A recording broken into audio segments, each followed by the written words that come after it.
नमस्कार दोस्तों, आज हम मनुष्यों में पाचन की संपूर्ण प्रक्रिया अर्थात मुंह से लेकर कोशिका में अवशोषित होने तक भोजन में होने वाले विभिन्न परिवर्तनों को जानेंगे।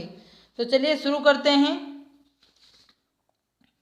फर्स्ट स्टेप, प्रथम चरण में भोजन को तरल या ठोस अवस्था में मुख द्वारा ग्रहण किया जाता है।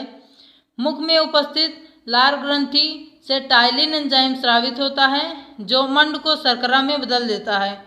मतलब कि टाइलिन एंजाइम मुख में विभिन्न प्रकार की लार ग्रंथियां होती हैं। जैसे यहाँ पर ये मुख है, यहाँ पर लार ग्रंथि है और 3 जोड़ी लार ग्रंथियां मुख में पाई जाती हैं। इससे किसका होता है,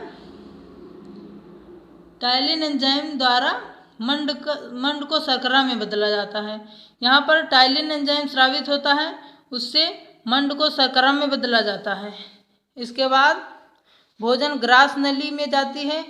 फिर ग्रास नली में कोई पाचन नहीं होता। इसका मुख्य कार्य क्रमाकुंचन गति द्वारा भोजन को आगे ढकेलना है। मतलब कि यहाँ पर हमने भी देखा लार ग्रंथि से टाइलिन एंजाइम निकला और टाइलिन ने ग्लूकोज को शर्करा में बदल दिया, मंड को शर्करा में बदल दिया। फिर उसके बाद ग्रास नली या ग्रसिका, यहाँ पर ग्रसिका है, फिर ग्रास नली से होते हुए भोजन इसमें क्रमाकुंचन गति करते हुए आमाशय में पहुँचता है। तो फिर आमाशय में पहुँचा, क्रमाकुंचन गति करते हुए ग्रास नली से आमाशय में पाचन। यहाँ भोजन एकत्रित होने के बाद जठर ग्रंथियों द्वारा जठर रस का स्रावण होता है। यहाँ पर भोजन जब एकत्रित हो जाता है ग्रास नली से आकर तो जठर रस का स्रावण होता है। जठर रस में 97 से 99% जल, 0.2% से 0.5% हाइड्रोक्लोरिक अम्ल और पेप्सिन एंजाइम, जठर लाइपेज तथा रेनिन एंजाइम श्लेष्म के साथ पाए जाते हैं। अब हम इसके कार्य देख लेते हैं विभिन्न एंजाइमों के। सबसे पहले HCl जो निष्क्रिय पेप्सिनोजन को सक्रिय पेप्सिन तथा निष्क्रिय प्रोरेनिन को रेनिन में बदल देता है। मतलब कि जो पेप्सिन एंजाइम है वो जठर रस में स्रावित होता है पेप्सिनोजन के रूप में, HCl से क्रिया करके सक्रिय पेप्सिन में बदल जाता है। और रेनिन एंजाइम जो है वो प्रोरेनिन के रूप में निकलता है, स्रावित होता है और HCl से क्रिया करके रेनिन एंजाइम में सक्रिय रूप में हो जाता है। अब हम इसके कार्य देखते हैं।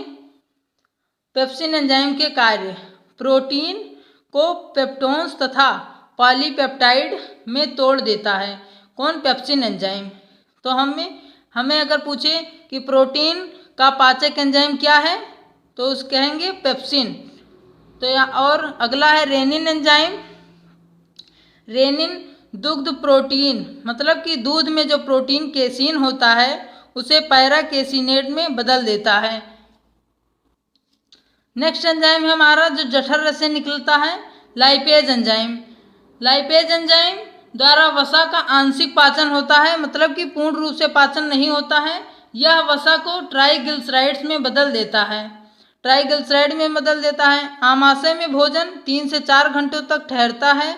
यहाँ से भोजन धीरे धीरे ग्रहणी यानी कि छोटी आंत के आगे वाले भाग में, जिसे ग्रहणी कहते हैं, वहां पर पहुंचता है। देखते हैं, यहाँ से हमने देखा भोजन क्रमाकुंचन गति करते हुए ग्रास नली से आमाशय में आया। आमाशय में HCl, पेप्सिन एंजाइम और रेनिन एंजाइम ने, पेप्सिन ने प्रोटीन का संश्लेषण किया, रेनिन ने दुग्ध प्रोटीन केसीन का और लाइपेज एंजाइम ने वसा को ट्राइग्लिसराइड्स में बदल दिया। अब फिर उसके बाद भोजन यहाँ से कहाँ पर आएगा? छोटी आंत। छोटी आंत मतलब कि इधर से ये बड़ी आंत है बीच में, इसके पीछे से आ रहा है छोटी आंत में, इधर छोटी आंत है। छोटी आंत के आगे वाले भाग में आता है जिसे ग्रहणी कहते हैं। फिर देखते हैं आगे, ग्रहणी आमाशय से भोजन। ग्रहणी आमाशय से भोजन छोटी आंत के अग्रभाग अर्थात आगे वाले भाग अर्थात ग्रहणी में पहुंचता है। ग्रहणी में अग्न्याशय पैनक्रीज से निकलने वाला अग्न्याशयिक रस तथा यकृत लीवर से निकलने वाला पित्त रस बाइल जूस आकर मिलते हैं। फिर इसके कार्य देखते हैं।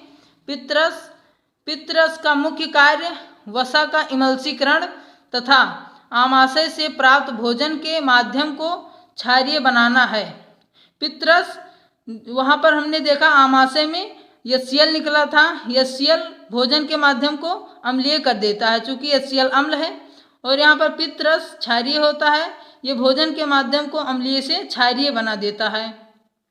उसके पश्चात अग्न्याशयिक रस के सभी एंजाइम क्षारीय माध्यम में ही सक्रिय होते हैं, और पित्तरस जो कि क्षारीय होता है, और यहाँ पर अग्न्याशयिक रस निकलता है जो पित्तरस से क्रिया करके सक्रिय हो जाता है।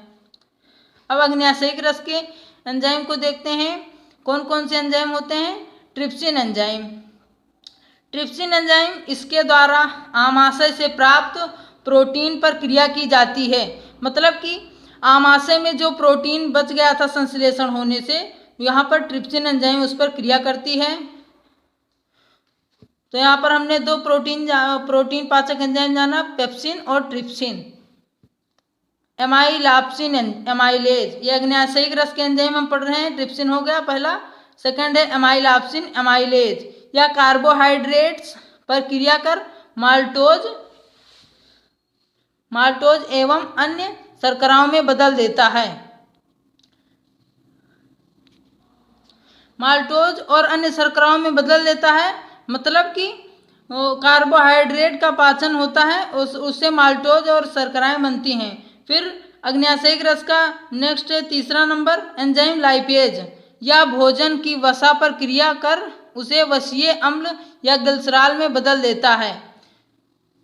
वसा का पाचन किससे होता है? लाइपेज से। फिर उसके बाद शेषांत्र में आता है भोजन ग्रहणी के पश्च भाग में।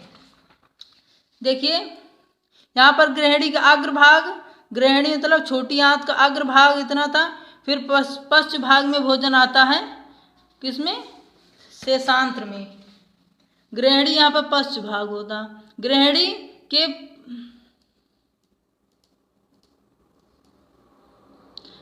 के पश्चात, ग्रहणी के बाद, पश्चात या बाद छोटी आंत के शेष भाग, जिसे शेषांत्र कहते हैं, शेषांत्र में उपस्थित ग्रंथियों द्वारा आंतरस स्रावित होता है, जो अधपचे भोजन पर क्रिया करता है।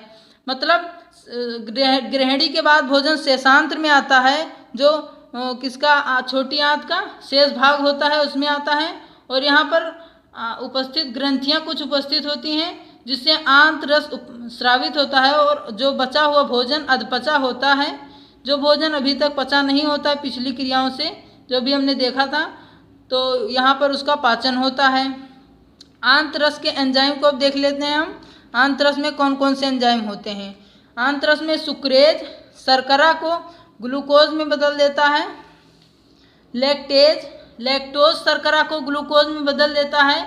माल्टोज शर्करा को ग्लूकोज में बदल देता है। इरेप्सिन शेष प्रोटीन तथा उसके अवयवों को अमीनो अम्ल में बदल देता है।